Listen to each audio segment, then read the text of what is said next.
Have you ever stopped to think about how you treat your parents, and how that might affect the way your children treat you when you're older? What if the simple things you do today could make a world of difference in the future? In this video, we're diving into the incredible importance of showing love and care for our aging parents, even when it feels like an overwhelming responsibility.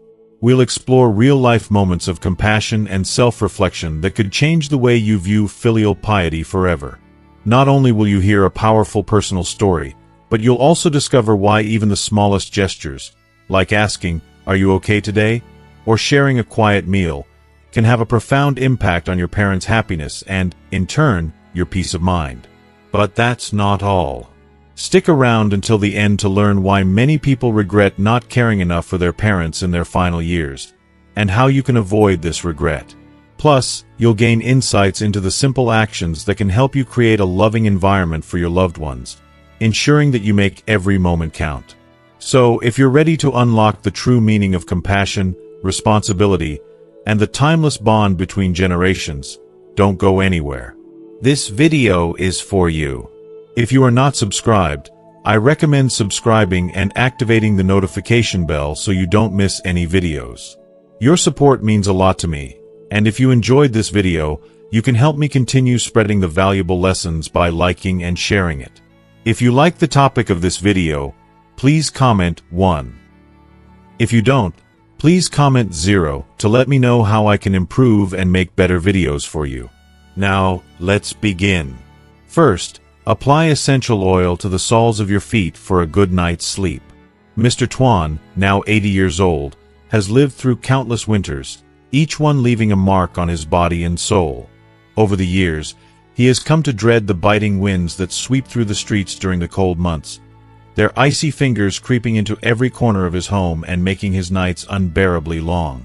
As winter deepens, the chill seems to seep deeper into his bones, disrupting his sleep, and leaving him restless and yearning for warmth. But Mr. Tuan has discovered a small, powerful secret that has served him well over the years, one that brings him peace, comfort, and the warmth his body craves.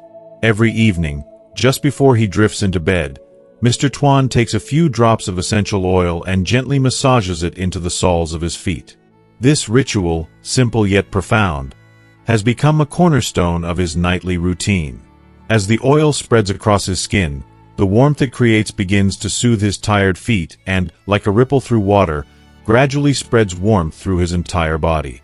The tender massage stimulates the blood vessels beneath his skin, encouraging better circulation and allowing warmth to flow from his feet up through his legs and into his core.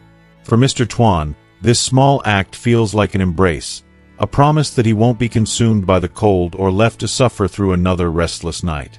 The oil, with its calming fragrance and warming touch, offers more than just physical comfort. It is a sanctuary for his tired mind.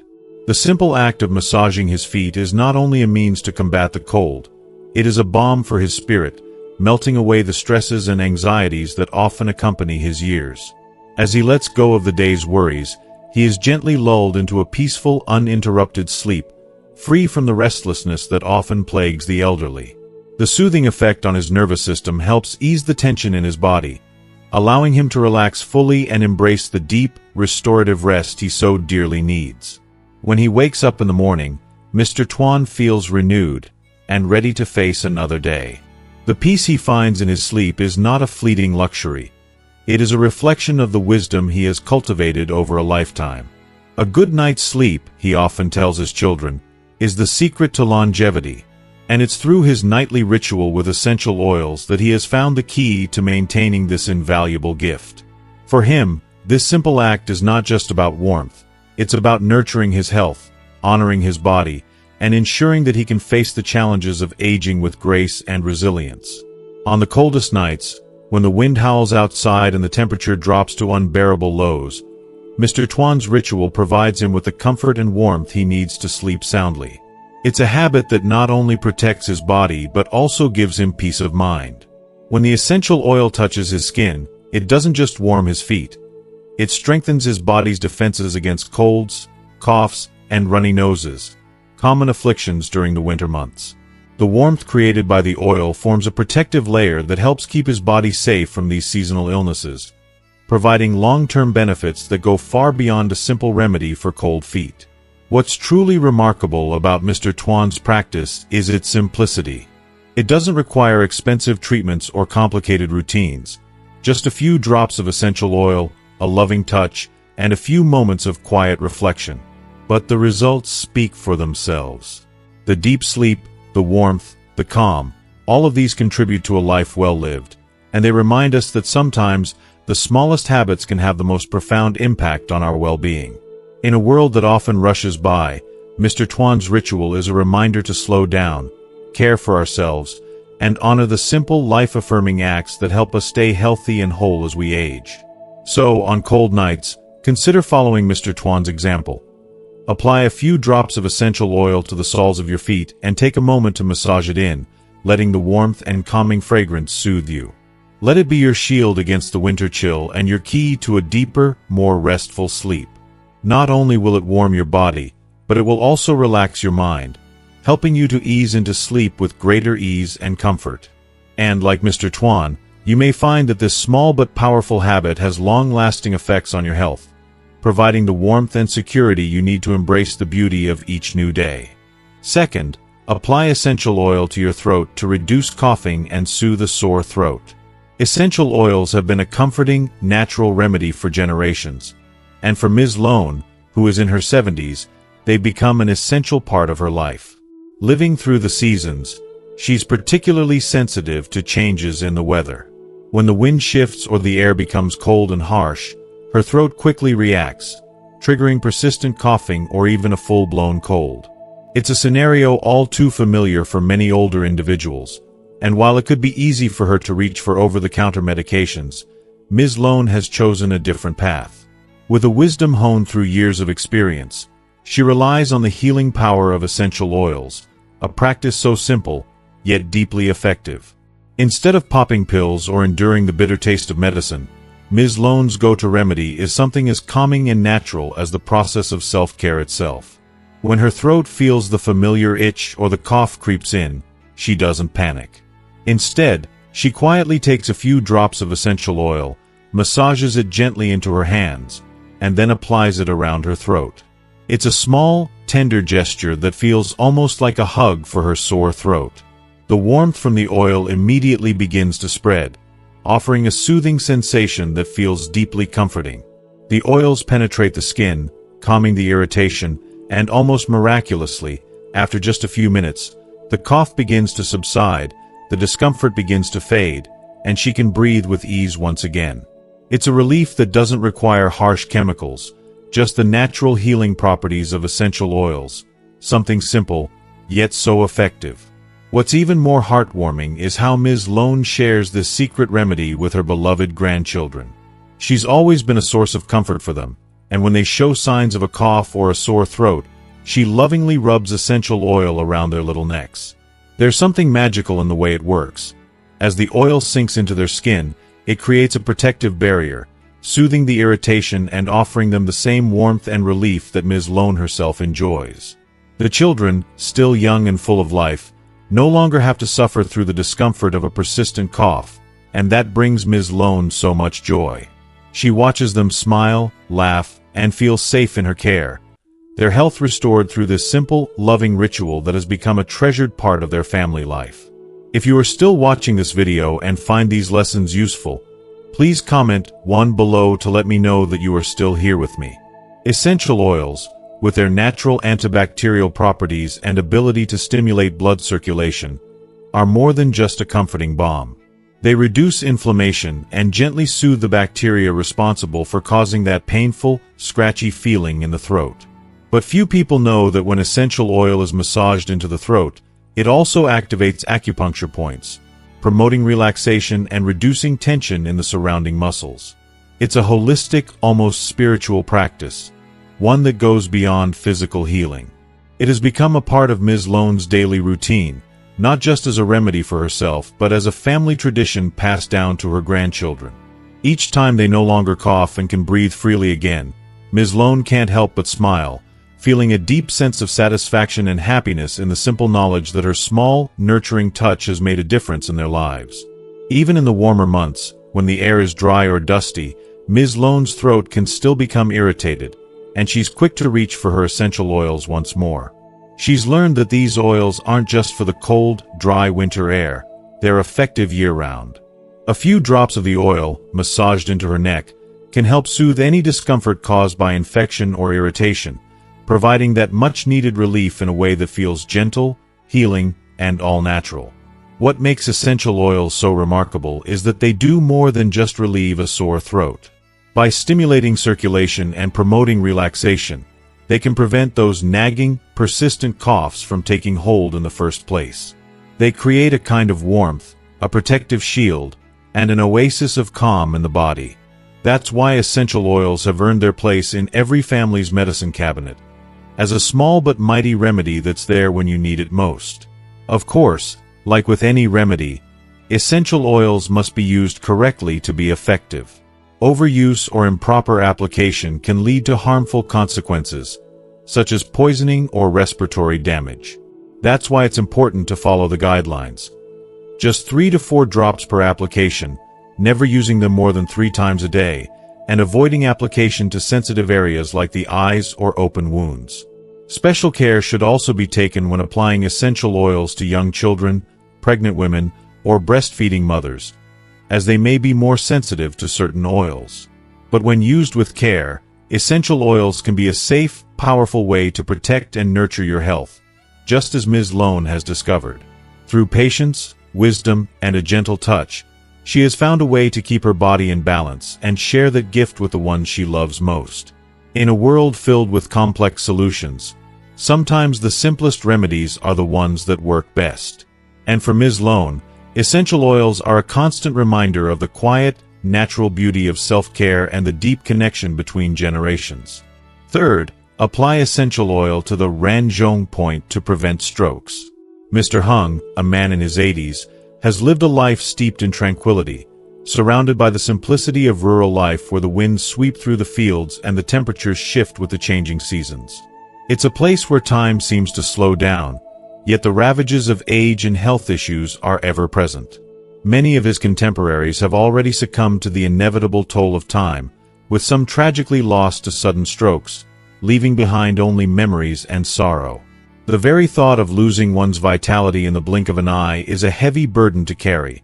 And yet, despite the tragedies that have befallen his friends and neighbors, Mr. Hung continues to thrive. His health, though aged, remains remarkable, and his mind is sharp as ever. To some, his ability to remain so full of life in his twilight years seems almost otherworldly. But to Mr. Hung, it's no secret at all.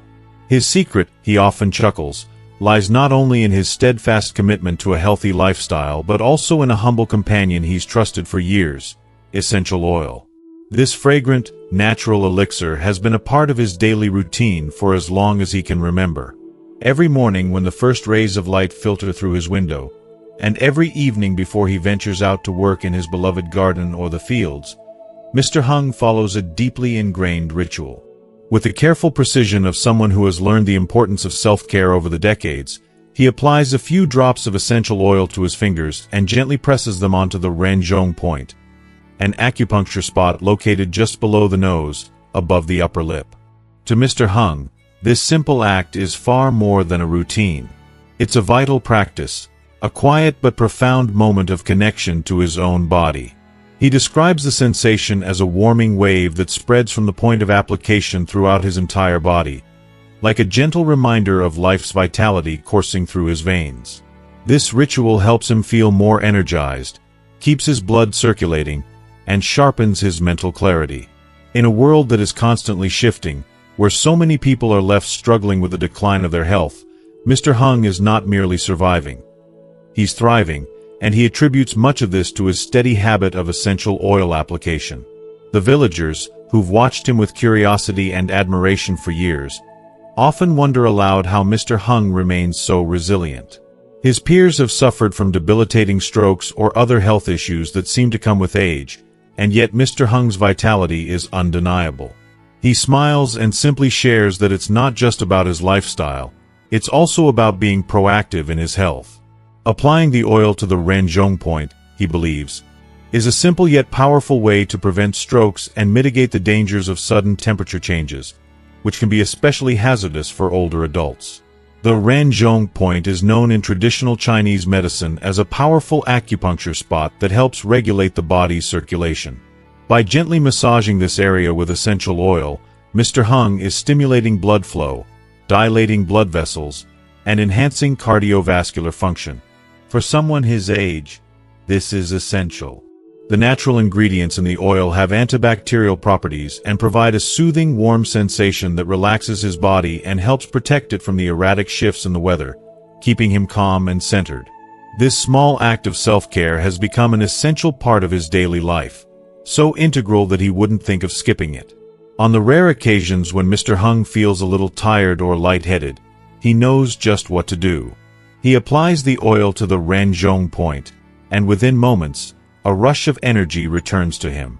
It's like a reset button for his body, quickly restoring his focus and clarity. For him, it's not just about physical wellness. It's about mental and emotional resilience, too. This small, daily practice is his quiet testament to the strength of his spirit and the importance of embracing life on his terms, no matter how many years have passed. In a world that often celebrates the hustle, Mr. Hung has found peace in simplicity. His daily ritual is his quiet rebellion against the inevitable decline that aging seems to promise, an act of defiance against the notion that with age must come fragility. And this practice, he shares, is not just for him. It's a lesson he wants to pass on to his children, his grandchildren, and anyone who will listen. In a way, it's his gift to them. The importance of caring for oneself, of taking responsibility for one's health, of taking small steps toward long-lasting wellness. It's a message of love, self-love, but also love for those around you. The way he cares for himself is an embodiment of the love he has for his family, for his life and the world around him.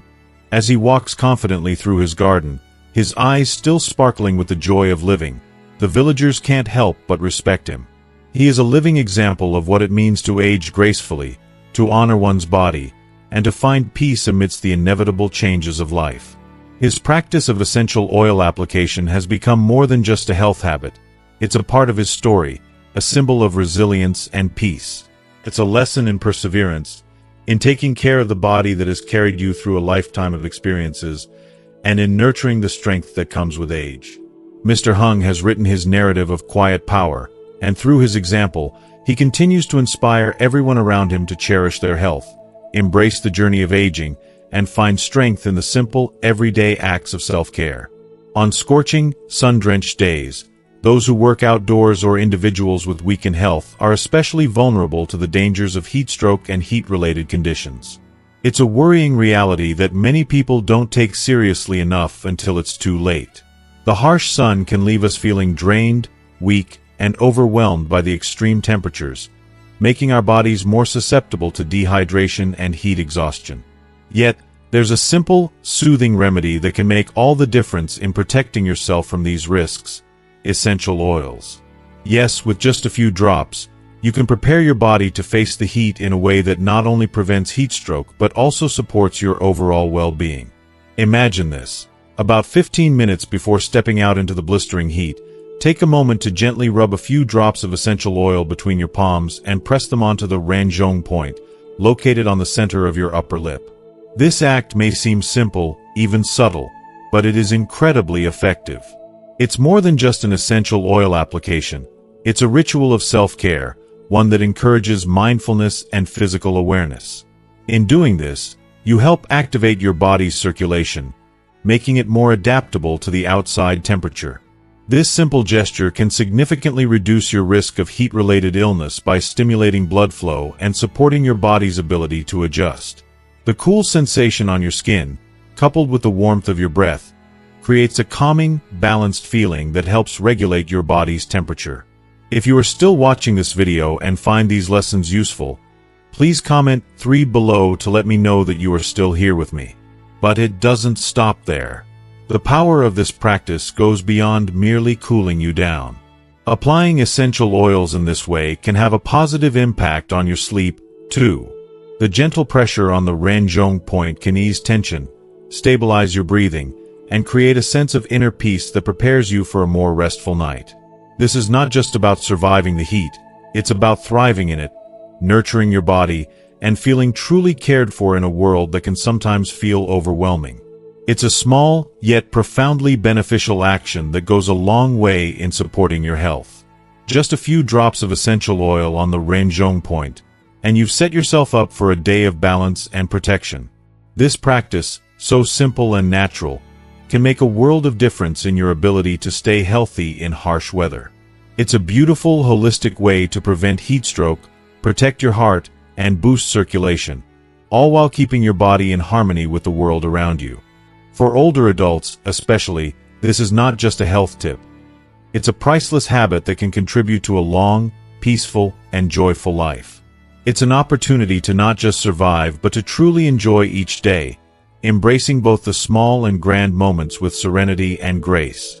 When you can take steps to safeguard your health in such a gentle, nurturing way, it adds a layer of comfort and peace to your life.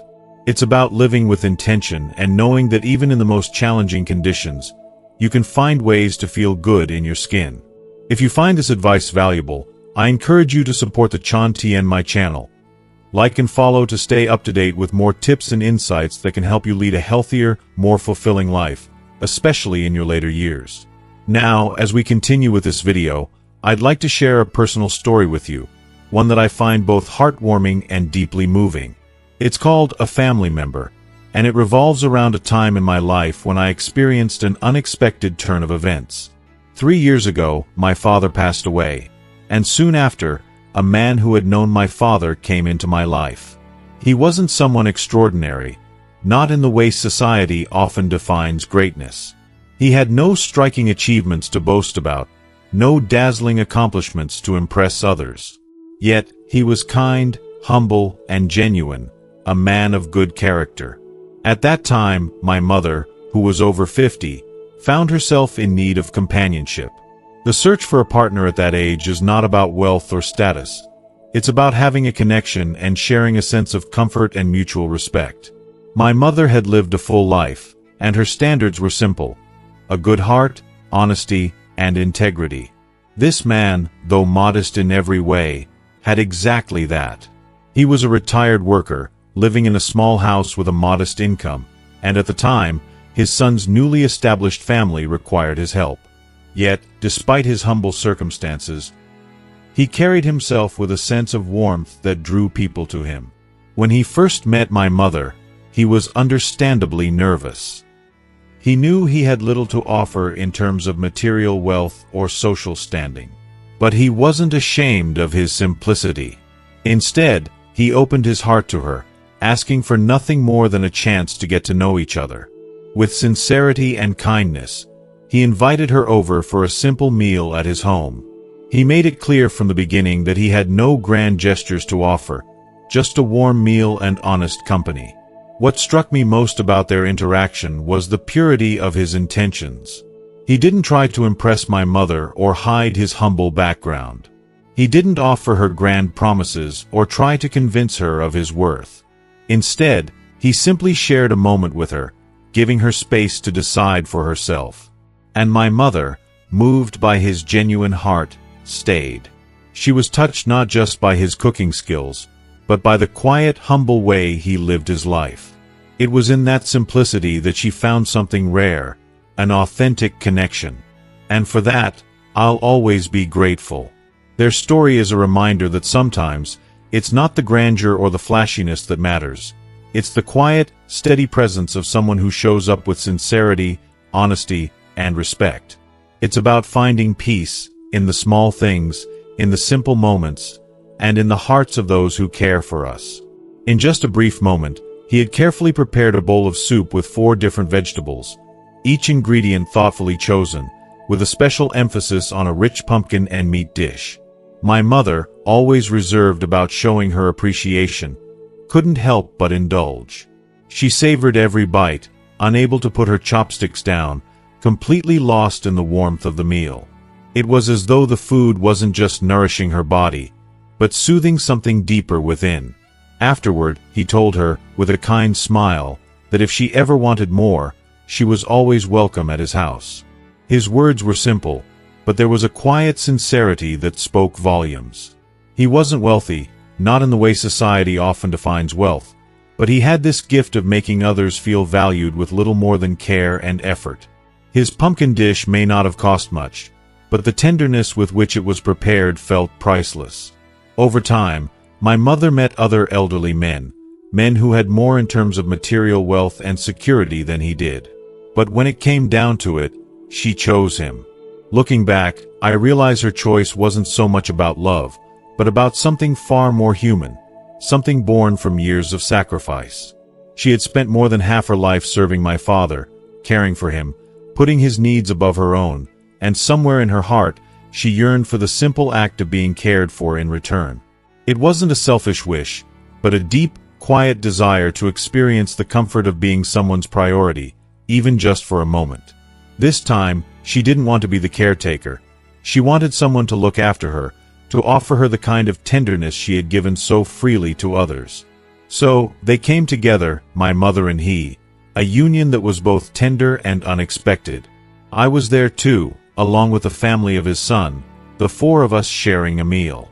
To mark the occasion, I arranged a lavish dinner at a 5-star hotel, not just to honor him, but to affirm my place in the world. It was my way of showing respect, though, I admit, it was also a bit about showing off, a quiet display of my status.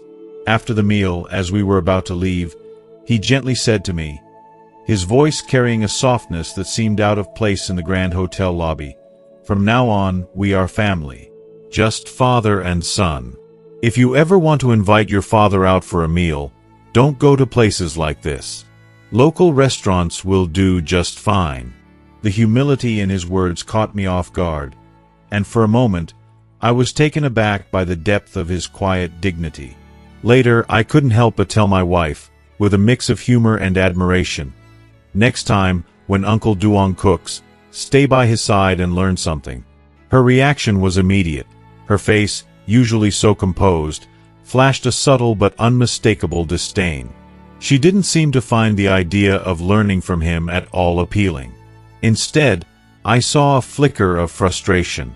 Before things could spiral, he quickly stepped in, his voice filled with a kind of self-deprecating humor. "All my life, I've never done anything remarkable. I can only cook a few dishes. You all are busy with your big lives. Don't follow my example. If you want to eat, just come by any time." What struck me most in that moment wasn't just his humility, but the underlying vulnerability in his words. The simple act of cooking had become his way of offering something of himself to the world. The idea that his food, his small contribution, might go unappreciated was a fear that tugged at his heart, a fear that no one would care enough to sit at his table and share in the quiet joy he found in preparing a meal. When he returned home that evening, he brought with him containers filled with food, his creations, made with love and care. "Don't praise me," he said, his voice thick with emotion. "Dad's cooking is nothing special. Honestly, whenever people talk about it, I get embarrassed. A man who only knows how to cook and can't do anything else, it's not something to be proud of." As we drove home, I repeated his words to my wife. She listened quietly before replying, her tone tinged with something darker. "He's always been like that," she said. "Born to serve, born to bow down. Our mother is fortunate now. In her old age, she's like a queen dowager, living in luxury while others serve her." Her words stung, and as I glanced at her, I sensed the deep resentment she had for him. But I didn't defend him, not out loud and not in my heart. After all, he was still an outsider, someone I didn't quite understand. A part of me felt pity for him, but another part couldn't help but wonder if he was just a reminder of the sacrifices we all make. Some with grace, others with quiet bitterness. When I moved into the new house that day, it felt like both an ending and a beginning. The excitement of starting fresh, of creating a new home, mingled with the bittersweet sense of leaving behind old memories. As was customary, my father-in-law and my mother came over to perform the Nung Day Nob tradition, a sacred ritual that accompanies the act of moving into a new home. It's meant to bring prosperity, and good fortune, and to drive away any bad energy from the past. I watched him as he carefully performed the ritual with meticulous attention, a quiet reverence in his every gesture. He didn't rush through the steps, didn't cut corners. He was thorough and deliberate, and it was clear that every move he made held a sense of history, of deep-rooted belief. There was something almost spiritual about the way he performed this simple act, a silent prayer for the future woven into each action. I remember feeling a deep respect for him at that moment, not just for his age, but for the wisdom he carried and the quiet strength he exuded. However, when it was time for us to sit down and eat, something felt out of place. He wasn't sitting in the designated seat, the one usually reserved for elders, a gesture of respect and honor. It was strange, almost unsettling. I scanned the room, my heart skipping a beat, and couldn't find him anywhere. I called out, expecting to find him in the next room, but there was no answer. I felt a knot tightening in my stomach as I searched the house. It was almost as if he had vanished. Finally, I found him in a quiet corner, his phone locked in his hand, looking withdrawn, almost as if he had been waiting for the perfect moment to slip away unnoticed. It was as though he had orchestrated his retreat from the scene, leaving everyone behind, not wanting to be the center of attention. Once the guests had finally left, he returned to the kitchen with quiet determination. He didn't rush, didn't seek help. He simply rolled up his sleeves and began the task of cleaning up after the meal, as if it were second nature to him. He carefully stacked the dishes, wiped down the counters, and began to put the leftovers into lunchboxes. There was a sense of care in his movements, a care that spoke volumes about who he was as a person. My mother, however, wasn't pleased. She saw him doing this and expressed concern. "You shouldn't be doing this," she said softly, her voice tinged with worry. "You're not as young as you used to be. Let someone else help." But his response was gentle, yet firm. "This evening, I'll cook fresh meals for you. I'll eat these leftovers myself." My mother's face fell as she heard his words. "Why do you always eat leftovers?" she asked, her voice cracking with a mixture of frustration and concern. "It makes me feel so uncomfortable. You shouldn't have to do this." His answer, simple and filled with quiet sorrow, hit me like a weight on the chest. He turned to her, his face softening with an almost imperceptible sadness, and said, "Please don't feel uncomfortable. Seeing food go to waste bothers me deeply. Everything I've worked for, all the money I've earned, all the effort I've put into our lives, I've done it all for us.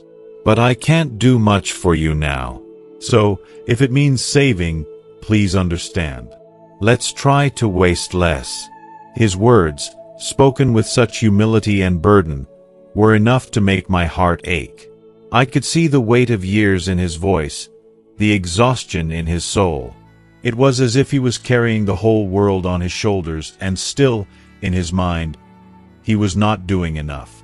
My mother, her heart heavy with the complexity of his words, looked at me with quiet pain in her eyes. She turned to me and said, "Listen to him on my behalf. I just want him to stop this. It's breaking my heart." That's when it hit me. The depth of his sacrifices. The quiet, selfless acts that he had been doing for us all these years without ever asking for anything in return. And for the first time, I felt deeply conflicted. I admired him so much, yet I felt so helpless in the face of his unwavering dedication. It wasn't just the physical acts of service, it was the emotional toll they took on him, a toll he rarely acknowledged, but one that I now saw clearly. As the days passed, my affection for him grew in ways I hadn't expected. It wasn't just the big things, but the small, unnoticed acts that revealed his character. Fixing broken pipes in the house, taking my child to daycare every morning, and picking him up every afternoon. He didn't complain. He didn't seek recognition. And when my mother fell ill, he didn't rest. He stayed by her side night and day, making sure she was comfortable, watching over her like a guardian angel. It was as if his love for us had no boundaries, no limits. But then, everything changed. He fell ill, suddenly and terribly. I can still remember that day. It's seared in my memory. He was on his way to drop my son off at daycare when it happened. A stroke. Hemiplegia. The world felt as though it had frozen in place. I remember standing there, unable to move, unable to breathe, as the doctors explained the severity of the situation. My son and I held on to hope, our hearts filled with optimism. We believed, with every ounce of our being, that he would recover. After all, he was strong. He had always been strong. We hoped that with enough therapy and enough willpower, he would bounce back. But the truth was much harsher than we had imagined. He never got up again. If you are still watching this video and find these lessons useful, please comment 3 below to let me know that you are still here with me. The man who had always been a pillar of strength, a man who never let his hardships show, now lay frail and broken. The tears that had never before fallen from his eyes began to spill freely, and it crushed me to see him like that. His once-lived spirit had been extinguished. He had always been the one to comfort others, but now he needed comfort. My mother, who had always been his rock, took care of him as best as she could, but she, too, was worn thin by the emotional toll of watching the man she had loved for so long deteriorate. We took him to the hospital for treatment, hoping for a miracle, but all he did was cry. His tears became an almost constant companion. The man who had worked so tirelessly, who had given so much of himself, was now a shadow of his former self. And then, one day, it happened. He tried to take his own life. He used a razor, desperate to escape the pain, the helplessness, the shame that had become his reality. The emergency response was quick, and after hours of intervention, he came back from the brink of death. But the exhaustion, both physical and emotional, was overwhelming. I could see it in his eyes, a look of defeat, of deep despair. It was a moment I will never forget, and it left me questioning everything I thought I knew about strength, about resilience, about the human spirit. What hurt even more was that the first person to abandon him, the one he had given so much for, was his son. He came to visit so rarely, and eventually, the visits stopped altogether. Every time he called, it was to make excuses. "I'm on a business trip," he would say. "I'll come see you when I get back." And he never did. I watched as my father-in-law, the man who had given everything for his family, became a man abandoned by those he had loved most. It broke something in me. How could someone so selfless be left alone in his time of need? And then, as if things couldn't get any more complicated, my mother came to me with something I never expected. She said she was considering breaking up with him. The two of them had never officially registered their marriage. It had always been a casual relationship, one built on love but never formalized. I didn't know how to respond. After all he had done for us, after everything he had sacrificed, to think that my mother was considering walking away, it was incomprehensible. I couldn't understand it. But in that moment, I saw the complexity of love and sacrifice. I saw the toll that years of unspoken struggles had taken on her, on both of them. And I realized that even in the deepest, most unbreakable bonds, sometimes the pain of living can drive people to decisions they never imagined. In the end, I was left with more questions than answers. How do you love someone who has given so much, yet never asked for anything in return? How do you reconcile the sacrifices of the past with the bitterness of the present? And how do you heal a broken heart when the one who has always cared for you is now the one who needs care the most? The answers, I realized, are not always easy, and sometimes they don't come at all. But through all the pain, I began to understand the true meaning of selflessness, sacrifice, and love. Not as an idealized dream, but as a living, breathing thing, messy and complicated, beautiful and heartbreaking all at once. My mother's words echo in my mind, haunting me with their harsh truth. "I'm old now, I can't support him. I can't help you children, But I also can't bring an invalid father home to be a burden. This is the cruel reality. I could hear the weight of her exhaustion in her voice, the sorrow of a woman who had reached the end of her capacity. She was not wrong, of course. But still, every fiber of my being ached as I stood there, listening to her. My heart ached for her, for us, for everything that was slipping through our fingers like sand. I couldn't bear the thought of my mother being seen as the villain in this story, trapped by the weight of responsibilities that were no longer hers to carry. It was my turn to play the antagonist, to take on the harsh role no one else could bear. I had to break the news myself.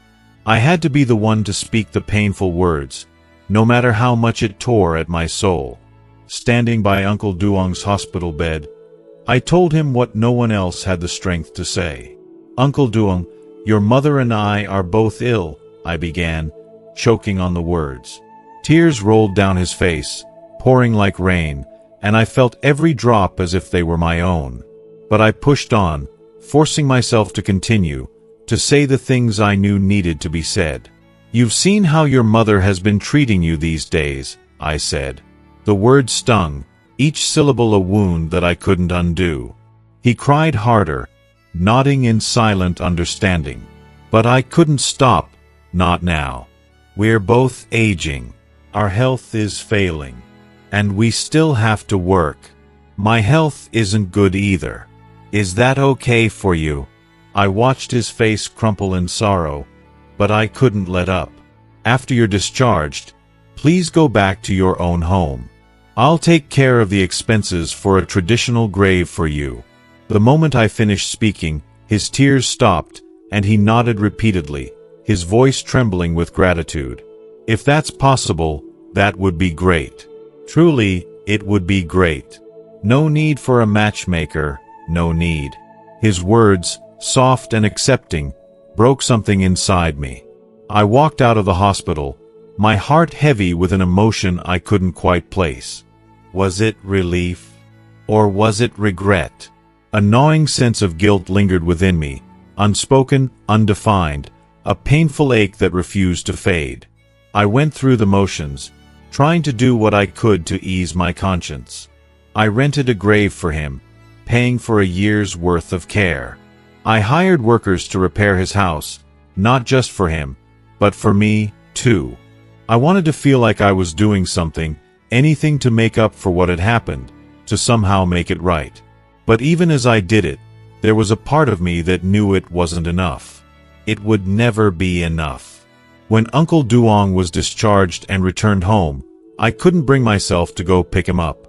Instead, I arranged for the driver from his unit to take him. When the driver came back, he told me that Uncle Duong had asked him to thank me, saying that even his son hadn't done for him what I had. Those words, a strange comfort, settled in my chest for a moment, but they didn't last. They couldn't. Because despite the gratitude, the guilt still clung to me like a shadow I couldn't escape. During Tet, as we sat in the quiet of the house, the absence of Uncle Duong was palpable. The emptiness, the silence, felt so much heavier than it ever had before. The house, once full of the promise of family, felt cold and lonely without him there. Even in his frailty, his presence had meant something. It had grounded us, and now it was gone. I couldn't stop the voice in my head, the one that scolded me for what I had done. "What kind of people are we?" it asked. When he could walk, we used him. And now that he can't move, we send him away and question our conscience. Have we lost it completely? Has it been taken away by dogs? The self-loathing rose like a wave, crashing over me. I berated myself, calling myself terrible, a failure, a heartless person. But the more I scolded myself, the more I realized how utterly exhausted I was by the guilt. It was too much to bear. So, without thinking, I ran back to him. I don't know why I did it. Maybe it was the guilt. Maybe it was love. Maybe it was simply because I couldn't live with the pain of what we'd done any longer. I lifted him onto my back, his frail body shaking with surprise. He struggled, weakly asking, Why are you doing this?" And in that moment, I knew what I had to say. "To bring you home, Grandpa. We must love and care for you." And as I carried him, I felt the weight of my failure lift, just a little.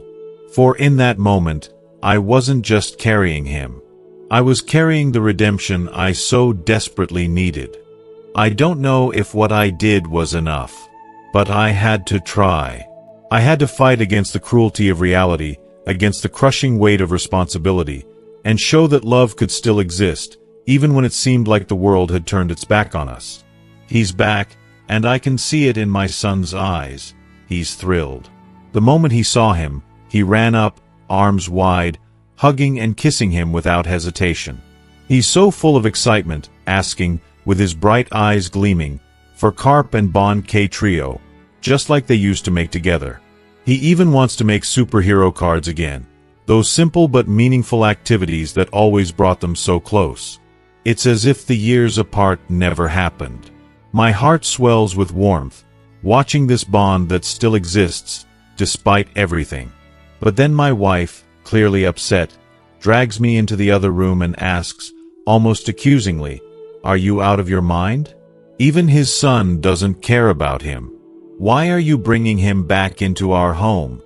Her voice is filled with frustration, confusion, and a hint of bitterness. I can feel her hurt, but I also feel a deep calm within me now, one that comes from years of reflection and understanding.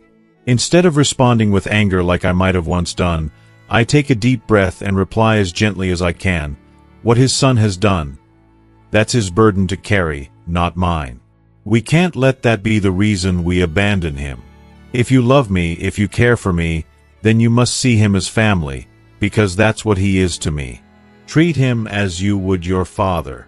It may be easy to shut the door on him, but the guilt of doing that will stay with me forever. I look into her eyes as I speak, and I know she can see the sincerity in mine. My voice, though soft, carries the weight of everything I believe. I long for peace in my heart, and that peace can only come if I stand by my values, no matter how difficult they may seem. I want my family to know that kindness, compassion, and respect don't have conditions. I want them to understand that our love for one another isn't measured by blood alone, but by the simple acts of care we show to those who are with us. Later, when I tell my mother, her reaction is more than I ever anticipated. She begins to cry, her tears falling freely as she clutches my hand, saying, "Son, I never imagined you would be so compassionate, so understanding. I've always worried about how you would grow, but today, I see your heart." Her words pierce through me. I hadn't expected this moment to be so emotional, but I'm grateful, deeply grateful, for her warmth and love. "Mom, don't worry," I tell her softly, trying to reassure her. "Even if you're no longer here one day, I'll take care of him. It's not hard, and it's my duty. What's one more person in the family? We take care of those who need us, and that's enough." If you are still watching this video and find these lessons useful, please comment below to let me know that you are still here with me. Before I can say anything more, my son comes in, his little face full of earnestness. He looks at me and says, "Dad, don't send Grandpa away. I'll take care of him from now on. When you're old, I'll take care of you too." His words, so pure, so innocent, melt my heart. I hold him close, feeling my chest tighten with a rush of emotion. At that moment, I realized that I'd done something right. I've shown him what it means to care, and I'm overwhelmed with gratitude. Perhaps it's not too late. Perhaps I haven't left him with a legacy of unfilial piety after all. Grandpa is here for us to love, I say to my son, my voice light, trying to reinforce what I hope he will always remember. How could we send him away? I joke with him, but there's a truth in my words, one that I hope he'll carry with him always. And as I reflect on everything, I realize how simple, yet profound, the truth is. Parents don't ask for much. They don't want grand gestures. They don't demand elaborate gifts. What they crave is the small, everyday acts of love.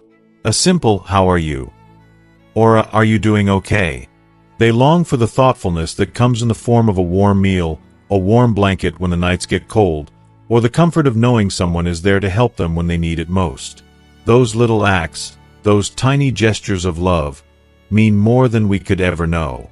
They warm the heart in ways words can't express, staying with them for days, for weeks, for a lifetime. Sometimes, I wonder what my children will think of me when I'm older, and how they will treat me when I can no longer take care of myself. Life has a way of coming full circle, doesn't it? How we treat our parents today is how our children will treat us tomorrow. This thought often lingers in my mind. I believe that's the way it's meant to be, a natural cycle of love and care that continues from one generation to the next. Dear friends, if there is one debt we must all pay, it's the debt of gratitude to our parents. They've sacrificed so much for us, and all they truly want in return is our care, our respect, and our love. It's not always easy, but it's simple. Life doesn't demand that we be perfect, only that we do our best.